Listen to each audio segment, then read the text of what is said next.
You know that guy who never shows up, the one who says maybe next time every single time, the one who's always busy, always tired, always has something going on at home.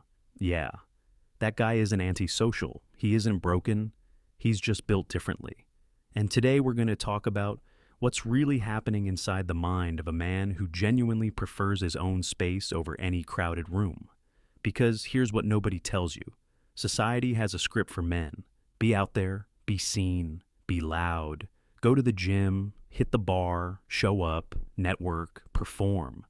And the man who quietly closes the door and says, no thanks, he gets called boring, lazy, a loner. But psychology tells a completely different story. Let's start with energy. Extroverts recharge by being around people. Their energy comes from the noise, the movement, the chaos. But introverts and people who prefer solitude, they recharge in stillness. Every social interaction, even a fun one, slowly drains their battery. And home is the only charger that actually works. Psychologists call this optimal arousal theory. Some people need more stimulation to feel good.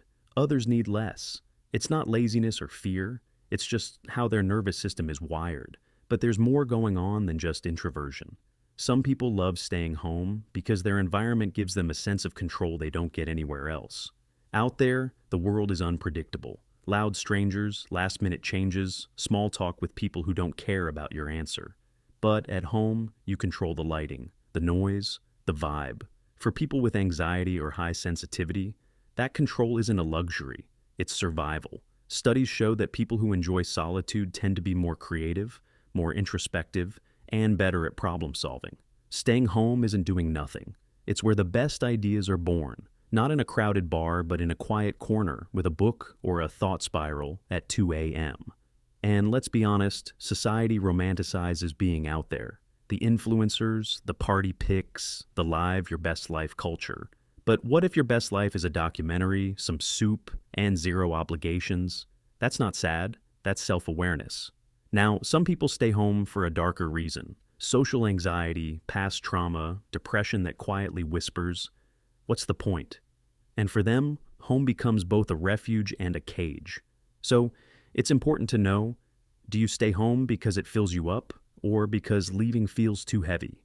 Because one is peace, the other is hiding. But for those who truly love staying home, they're not missing out. They're just living differently. They find joy in small rituals. The morning coffee routine, the favorite spot on the couch, the way the light hits the room at sunset, things most people rush past. Hit subscribe if you think you're this type. Psychologists say this is called low stimulations preference.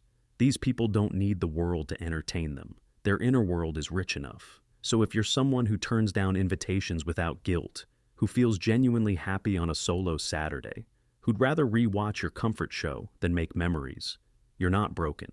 You're just wired for depth over noise, for peace over performance.